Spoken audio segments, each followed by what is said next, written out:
Hello नमस्कार साथियों। आज की वो बात करते हैं तो आज विशेषतः आपने सुना भी होगा कि उत्तर प्रदेश के अंतर्गत एक विभाग पड़ता है बिजली विभाग, जिसका पूरा नाम है उत्तर प्रदेश राज्य विद्युत उत्पादन निगम लिमिटेड। अब उत्तर प्रदेश के राज्य विद्युत उत्पादन निगम लिमिटेड के अंतर्गत क्या हुआ है, कुछ एक वैकेंसियों को अनाउंस किया गया है, तो उसी की सूचना देने के लिए हम आपके सामने यहाँ पे उपलब्ध हुए हैं। तो कौन कौन सी सूचनाएं खास करके इसके वैकेंसी के अंतर्गत आई हैं, तो विशेष ध्यान रखिएगा। सबसे पहली वैकेंसी है मुख्य रसायनज्ञ। खास करके जब हम केमिस्ट्री की बात करते हैं तो उसके संदर्भ में मुख्य रसायनज्ञ, और इनके लिए जो पूरी वैकेंसी है, उस वैकेंसी की जब बात करें तो यहाँ पे ध्यान रखिएगा 3 वैकेंसी क्या है, अनरिजर्व अर्थात कह सकते हो कि जनरल पद के लिए है, और ओबीसी की जब बात करते हैं तो उसके लिए 1 पद है, और साथ ही साथ यहाँ पे देखा जाए तो अनुसूचित जाति के लिए 1 पद है। क्लियर है। इसके अलावा अपर निजी सचिव, अगर इसकी बात करते हैं तो इसके लिए जो पद है वह प्रमुख रूप से जनरल के लिए 2 पद, और ओबीसी के लिए 1 पद, और साथ ही साथ अनुसूचित जाति के लिए 1 पद आपके यहाँ पे संबंधित हैं। खासा यहीं पर अगर जो हम सहायक समीक्षा अधिकारी की बात करें तो सहायक समीक्षा अधिकारी के जो आपके पदों की संख्या है वो आप यहाँ पे देख सकते हैं। प्रमुख रूप से इनके जो पदों की संख्या है सहायक समीक्षा अधिकारी, तो जनरल के लिए आपके 2 पद है, और ओबीसी की जब बात करें तो उसके लिए 4 पद है, और अन्य खास करके एससी के लिए 2 पद हैं। यहीं पर अगर जो हम लिपिक खास करके जो क्लर्क ग्रेड के लोग होते हैं उनके पदों की जब बात करें तो उनके लिए 16 पद आपके जनरल के, 15 आपके ओबीसी के, और 9 पद क्या है ये आपके एससी के हैं। तो ओवरऑल कह सकते हो कि हमारे यहाँ पे जो बिजली विभाग होता है उत्तर प्रदेश का, यूपीआरयूएन वेलफेयर, अगर जो इसकी बात करते हैं तो उसके अंतर्गत खास करके इन पदों को चिन्हित करके निकाला गया है। मुख्य रसायनज्ञ, अपर निजी सचिव, सहायक समीक्षा अधिकारी, और फिर आपके लेखा लिपिक। खासा अगर देखा जाए तो ये जो आपके पद हैं इनकी जब बात की जाती है तो इसके पदों की जो वैकेंसी का लेबल है वो यहाँ पे ध्यान रखिएगा कि जो मुख्य रसायनज्ञ है वह लेबल 10 की जॉब है, अर्थात लेवल 10 की ये वैकेंसी है, जिसका प्रारंभिक वेतन करीब आपका यहाँ पे 56,100 रुपये बनता है। जबकि अपर निजी सचिव की जब बात करते हैं तो ये लेवल 8 का एक वैकेंसी है, और इसकी जब बात करते हैं तो इसका जो प्रारंभिक वेतनमान होता है वो 47,600 रुपये। जबकि सहायक समीक्षा अधिकारी की जब बात करें तो ये लेवल 6 की जो वैकेंसी होती है, और इसका जो शुरुआती वेतन होता है वो 36,800 रुपये। जबकि लेखा लिपिक अर्थात क्लर्क ग्रेड की जब बात करें तो लेवल 4 की वैकेंसी होती है, और इसमें जो वेतनमान होता है वह 27,200 रुपये आपका दिया जाता है। अब आपकी बात आती है कि ये तो वैकेंसी है और इतने आपके वेतन दिए जाते हैं, लेकिन इसके लिए आपकी एज क्या होनी चाहिए, तो ध्यान रखिएगा सभी वर्ग के लिए जो आपकी न्यूनतम आयु है वह 21 वर्ष है, और अधिकतम आयु जो है वो 40 वर्ष है। मतलब मिनिमम 21 वर्ष और अधिकतम 40 वर्ष इन लोगों को यह फॉर्म भरने की सुविधा दी जाती है। विशेष ध्यान रखिएगा, आप भी जानते हैं कि हमारे उत्तर प्रदेश के रहने वाले लोगों में कुछ विशेष वर्गों को क्या होता है, छूट दिया जाता है। तो जैसे अनुसूचित जाति, अनुसूचित जनजाति, ओबीसी, और साथ ही साथ जो उत्तर प्रदेश के मूल निवासी हैं उनकी जब बात की जाए तो इस कैटेगरी के अंतर्गत आपकी 5 वर्ष की क्या है छूट आपकी दी जा रही है।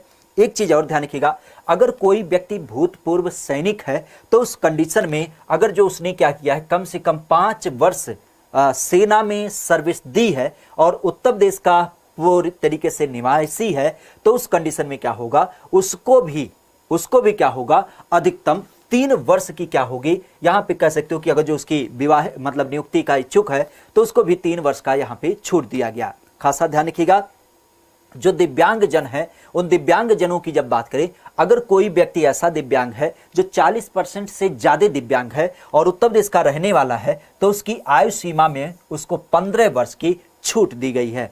अब एक चीज ध्यान रखिएगा, एक व्यक्ति केवल एक ही का छूट ले पाएगा, चाहे वो दिव्यांग का, चाहे भूतपूर्व सैनिक का, या फिर आपका यहाँ पे कह सकते हो कि वह यहाँ पे कह सकते हो या तो आपके ओबीसी एससी वर्ग के अंतर्गत। तो खासा ध्यान रखिएगा, अलग अलग लोगों के लिए अलग अलग छूट वगैरह भी आपके निर्धारित हैं। अब यहाँ पे देखा जाए तो जैसे मुख्य रसायनज्ञ पद की जब बात करें तो उसके लिए योग्यताएं क्या क्या निर्धारित हैं, तो खासा ध्यान रखिएगा, विधि के द्वारा मतलब जो नियम कानून के अनुसार उत्तर प्रदेश का कोई भी विश्वविद्यालय है उसके अनुसार उस व्यक्ति को कम से कम रसायन शास्त्र में क्या होना चाहिए, 2य श्रेणी में एमएससी की परीक्षा उत्तीर्ण होनी चाहिए, और नहीं तो पहली श्रेणी में क्या हो, वह बीएससी की उपाधि धारित किया हो। मतलब दूसरी श्रेणी में या तो एमएससी किया हो, नहीं तो पहली श्रेणी में बीएससी किया हो, किस एक भाषा में, रसायन भाषा में। विशेषतः।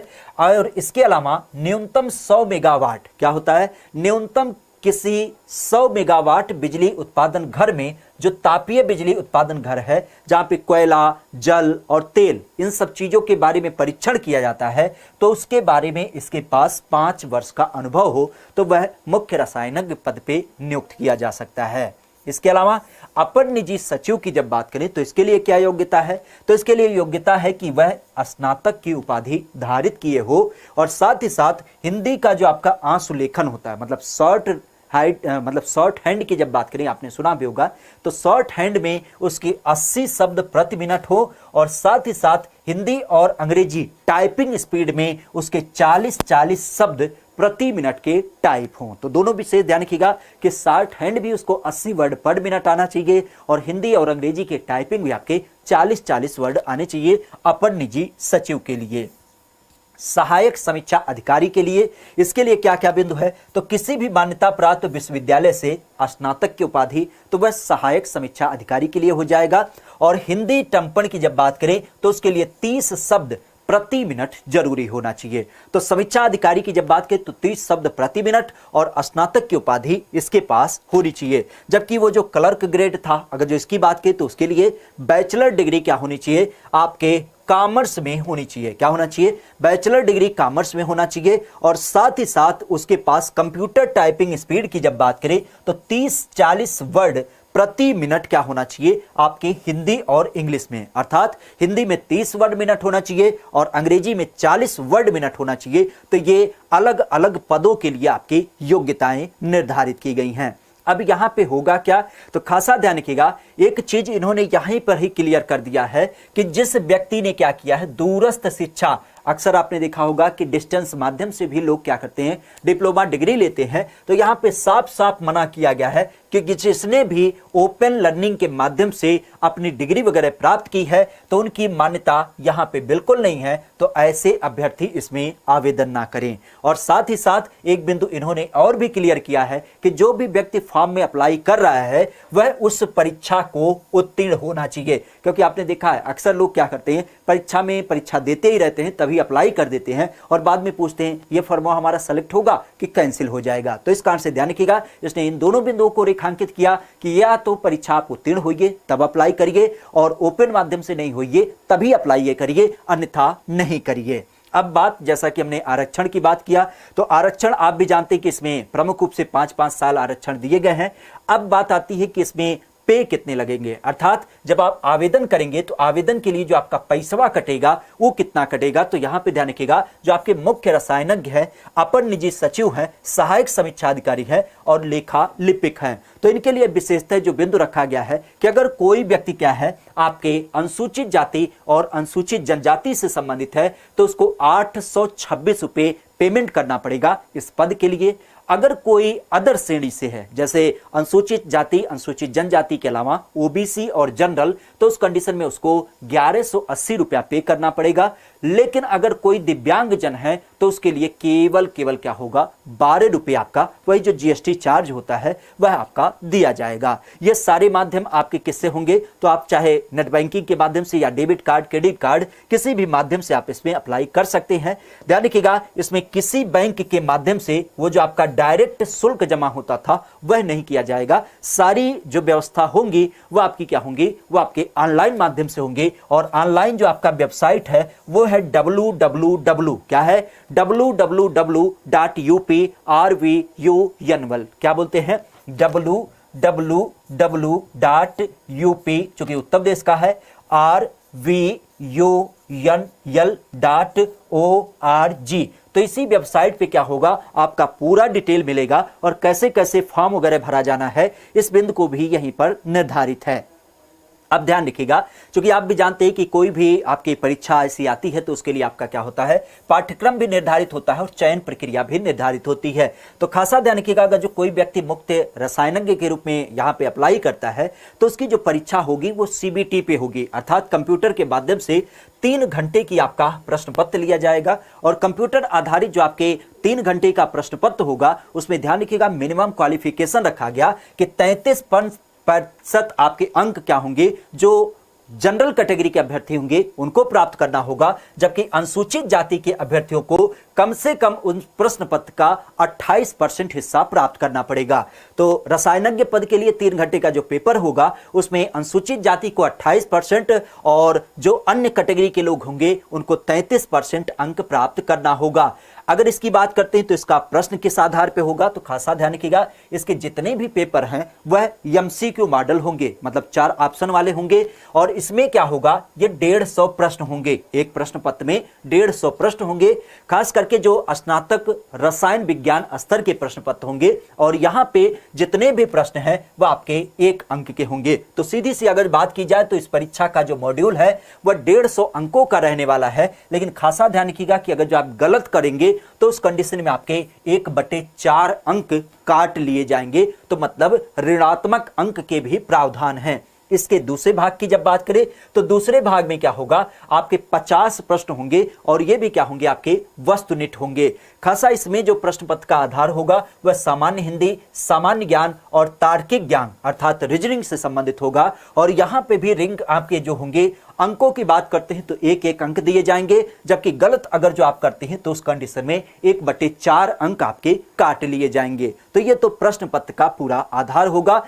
चयन प्रक्रिया कैसे होगी, तो चयन प्रक्रिया सीधी सी बात है कि जो आपने कंप्यूटर आधारित टेस्ट दिया है तो उस टेस्ट के आधार पे आपके नंबर जोड़े जाएंगे और उसके बाद आपका डीबी टेस्ट होगा अर्थात डॉक्यूमेंट वेरिफिकेशन होगा और फिर आपकी साक्षात्कार होगी। और इन सब प्रक्रिया के बाद जिस व्यक्ति ने सर्वाधिक अंक प्राप्त किए होंगे उसके अनुसार जितनी रिक्ति है उसके 3 गुना अभ्यर्थी आपके साक्षात्कार के लिए बुलाए जाएंगे। और यहां पे ध्यान रखिएगा कि जो आपका इंटरव्यू है उसके लिए भी आपके 20 अंक सुनिश्चित किए गए हैं। खासा ध्यान रखिएगा, कंप्यूटर आधारित परीक्षा और साक्षात्कार इन दोनों को मिला करके जो नंबर बनेंगे उसी आधार पे क्या होगा, आपके यहां पे खास करके सिलेक्शन किया जाएगा। विशेषतः अगर यहीं पर देखा जाए तो एक चीज और ध्यान रखिएगा, इसमें कुछ कंडीशन रखी गई है कि मान लेते हैं कि अगर जो कंप्यूटर और साक्षात्कार इन दोनों को मिला करके आपने अधिक अंक प्राप्त किया है तो आपका यहां पे काउंट किया जाएगा कि आपने पहले पेपर में अधिक अंक प्राप्त किया या दूसरे पेपर में अधिक अंक प्राप्त किया। और इसके अलावा आपके आय को भी वरीयता दी जाएगी। ये अक्सर आपके अलग अलग फार्मों में देखने को मिलता है।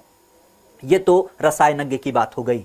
अब यहां पे अगर बात करते हैं अपर निजी सचिव के, तो इसकी क्या पेपर का मॉड्यूल होगा, तो सीबीटी आधारित इसका भी पेपर 3 घंटे का होगा। और इसमें जो प्रश्न पत्र के हिस्से होंगे वहां पे भी आपके अनुसूचित जाति को 28% और जनरल के अभ्यर्थियों को 33% क्या होगा, अनिवार्यतः प्राप्त करना होगा। अब इसमें होगा क्या कि जो नीलेट का आपका ओ स्तर का कंप्यूटर ज्ञान है उससे संबंधित आपके प्रश्न पत्र होंगे, जिसमें कुल मिला के 50 प्रश्न दिए जाएंगे और ये जो प्रश्न होगा वो आपके 1-1 अंकों का होगा। विशेष ध्यान रखिएगा, यहाँ पे कुल प्रश्न पत्र आपके 50 अंकों का और गलत अगर जो आप करते हैं तो उस कंडीशन में 1/4 अंक आपके काट लिए जाएंगे। सीधे ध्यान रखिएगा, अगर आप कंप्यूटर ज्ञान की परीक्षा पास करना चाहते हैं तो उसमें कम से कम आपको 20 अंक प्राप्त करने पड़ेंगे और अगर जो नहीं प्राप्त करते हैं तो उस कंडीशन में आपको दूसरे भाग में नहीं बैठने दिया जाएगा। कंप्यूटर ज्ञान अगर जो आप यहां पे इस परीक्षा में खास करके जो 50 अंकों का पेपर होगा इसको खासा ध्यान रखिएगा, इसके जो नंबर होंगे वो जो आपकी श्रेष्ठता सूची होगी, मतलब मुख्य परीक्षा के भारांक होंगे उसमें इसको नहीं जोड़ा जाएगा। दूसरी स्तर की जो परीक्षा होगी इसी के अंतर्गत तो दूसरा जो पेपर होगा वो ध्यान रखिएगा वह पाठ्यक्रम के आधार पे होगा और वस्तुनिष्ठ आधार मतलब एमसीक्यू के आधार पे होगा।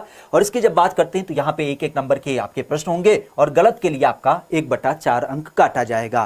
प्रश्न पत्र का आधार जो होगा इंटर लेवल की परीक्षा, यहाँ पे हिंदी के 60 प्रश्न जिसके लिए 60 अंक निर्धारित हैं, अंग्रेजी के लिए आपके 60 अंक और इसके लिए भी 60 अंक निर्धारित है, सामान्य अध्ययन और तार्किक ज्ञान के लिए आपके 40 प्रश्न जिसके लिए 40 अंक आपके निर्धारित हैं। तो इस तरीके से यहाँ पे क्या हो जाएंगे, आपके कुल 200 प्रश्न होंगे और 200 नंबर आपके निर्धारित किए गए हैं हिंदी, अंग्रेजी, सामान्य अध्ययन और आपके तार्किक ज्ञान के ऊपर। तो ये किसके लिए है, अपर निजी सचिव। अब बात आती है इसमें तीसरी कैटेगरी, और तीसरी कैटेगरी की जब बात करें परीक्षा के चरण में ही तो कंप्यूटर के आधार पे जो आपका पहला और दूसरा प्रश्न पत्र होगा उसके आधार पे ही क्या होगा, फिर आपके शॉर्ट हैंड और टाइपिंग टेस्ट होगी। उसके अनुसार जब आप उसको मतलब प्रॉपर क्वालिफाई करेंगे तभी आपकी क्या होगी, श्रेष्ठता सूची बनाई जाएगी। विशेष ध्यान रखिएगा। इसके अलावा अगर जो बात की जाए कंप्यूटर टेस्ट, तो एक चीज खासा ध्यान रखिएगा, जो कंप्यूटर टेस्ट होगा वो हिंदी और अंग्रेजी दोनों भाषा में लिया जाएगा। हिंदी की परीक्षा कुर्थी देव 10 पे होगी या फिर कुर्थी देव 16 फॉन्ट में ली जाएगी। और यहां पे ही ध्यान रखिएगा कि 5 मिनट का आपका समय दिया जाएगा और उसके आधार पर आपका कंप्यूटर टेस्ट कराया जाएगा। क्लियर है? तो इस चीज को खासा ध्यान रखिएगा। दूसरी बात आती है सहायक समीक्षा अधिकारी की। तो इनके लिए पद के लिए क्या क्या बिंदु निर्धारित हैं? तो अगर कोई व्यक्ति सहायक समीक्षा अधिकारी की परीक्षा देता है तो उसके लिए यहां पे क्या होंगे, विशेषतः टंकन परीक्षा देनी होगी और साथ ही साथ कंप्यूटर आधारित टेस्ट होगा। कंप्यूटर आधारित परीक्षा की जब बात की तो ये आपके 3 घंटे की होगी और इसमें खासा ध्यान रखिएगा कि कंप्यूटर आधारित परीक्षा के दूसरे भाग में अनुसूचित जाति के जो लोग होंगे उनको 28% और जनरल कैटेगरी के जो लोग होंगे उनको 33% नंबर प्राप्त करने ही पड़ेंगे। विशेषतः ये जो परीक्षा होगी नीलेट का आपका ओ लेवल का कंप्यूटर ज्ञान, जिसमें 50 प्रश्न होंगे और 50 प्रश्न विशेषतः एक नंबर के होंगे और कोई गलत अंक अगर जो आप करते हैं, क्वेश्चन गलत करते हैं तो नेगेटिव मार्किंग होगी। पुनः उसी तरीके से यहां पे आपको कम से कम 20 अंक प्राप्त करना पड़ेगा, लेकिन ध्यान रखिएगा इसका दूसरे भाग में मूल्यांकन नहीं किया जाएगा, मतलब मेरिट बनाने में इसके नंबर का कोई रोल नहीं है। खासा ध्यान रखिएगा। इसके संदर्भ की जब बात करें तो दूसरा जो प्रश्न पत्र होगा वो कैसे होगा, तो दूसरा प्रश्न पत्र जो है उसके लिए आपके यहां पे एक नंबर का एमसीक्यू आधारित पेपर होगा और निगेटिव मार्किंग होगी 1/4 की। अब यहां पे देखा जाए तो इसके पर्याय में कौन कौन से प्रश्न कैसे कैसे होंगे, तो खासा ध्यान रखिएगा। सामान्य हिंदी इंटर लेवल स्तर का जिसमें 70 प्रश्न 70 नंबर के, सामान्य अंग्रेजी जो कि 70 अंकों की प्रश्न और 70 नंबर, सामान्य अध्ययन 20 अंकों का प्रश्न 20 अंक आपके। यहीं पर तार्किक ज्ञान या रीजनिंग की बात करें तो 40 अंक और 40 क्वेश्चन, तो कुल मिला के 200 क्वेश्चन का 200 अंकों का प्रश्न इसमें देखने को मिलेगा। अब ध्यान रखिएगा, जब आपने कंप्यूटर के आधारित सीबीटी परीक्षा को यहाँ पे देखा तो उसके आधार पे आपके टाइपिंग टेस्ट वगैरह होंगे और टाइपिंग टेस्ट वगैरह के बाद क्या किया जाएगा, आपका एक मेरिट सूची बनाया जाएगा, तो उसके आधार पे ही आपकी योग्यता यहाँ पे क्लियर की जाएगी। पुनः ध्यान रखिएगा, हिंदी की जो टाइपिंग होगी वो आपके कुर्ती देव 10 और कुर्ती देव 16 पे आपकी ली जाएगी। विशेषतः इसमें आप भी जानते हैं कि आपके हिंदी और अंग्रेजी दोनों को टंकन करना है, तो विशेष ध्यान रखिएगा यहाँ पे दोनों टाइपिंग होगी। लेखा लिपिक की जब बात करते हैं तो लेखा लिपिक के लिए जो आपकी परीक्षा होगी पुनः सीबीटी आधारित 3 घंटे की परीक्षा और 28% आपके अनुसूचित जाति के लिए और 33% आपके जनरल के लिए। विशेषतः इसकी परीक्षा के आधार की जब बात करें तो वही कंप्यूटर का ओ लेवल का 50 प्रश्न होगा और इस 50 प्रश्नों की जब बात करें तो 1/4 निगेटिव मार्किंग होगी, लेकिन ध्यान रखिएगा इसके अंक जो होंगे वो आपके मुख्य परीक्षा में नहीं जोड़े जाएंगे।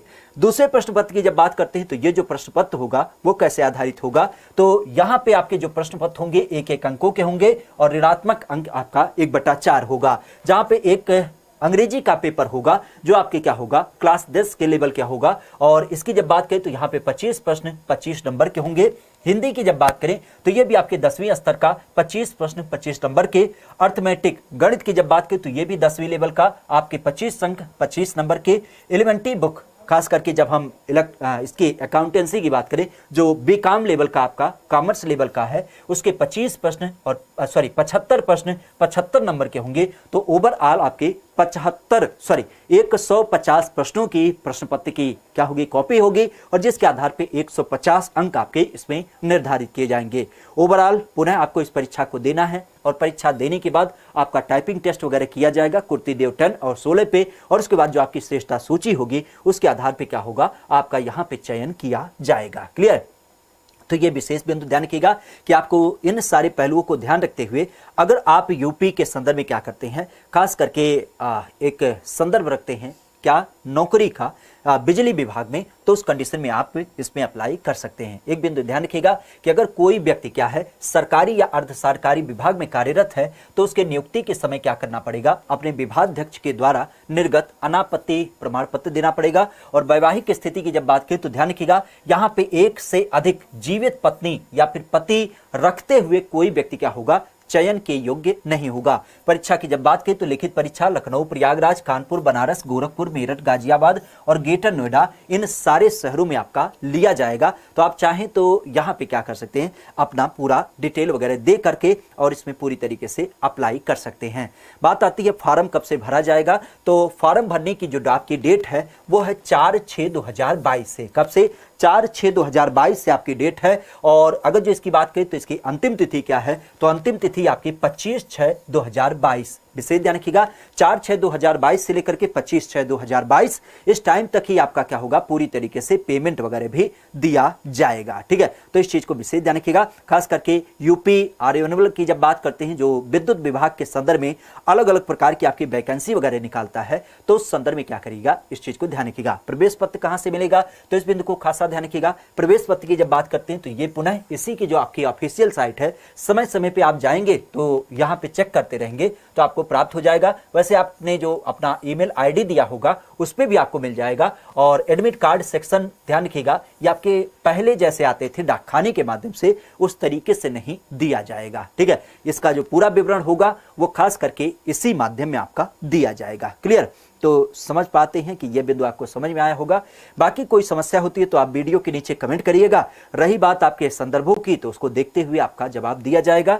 और यहाँ पे अगर जो आप इंटरेस्टेड हैं खास करके उत्तर प्रदेश के बिजली विभाग में नौकरी करने के लिए, तो इस बिंदु को आप देख सकते हैं, जहां पे कुल 4 अलग अलग प्रकार के पदों के लिए कुछ आपकी वैकेंसी निकाली गई है। क्लियर है? तो उम्मीद करते हैं दी गई जानकारी समझ में आती है। बाकी आज के बिंदु को यहीं तक रखते हैं, मिलेंगे किसी अगले पहलू में, किसी अगले दिवस में। तब तक के लिए आपका दिन शुभ हो। बहुत बहुत धन्यवाद।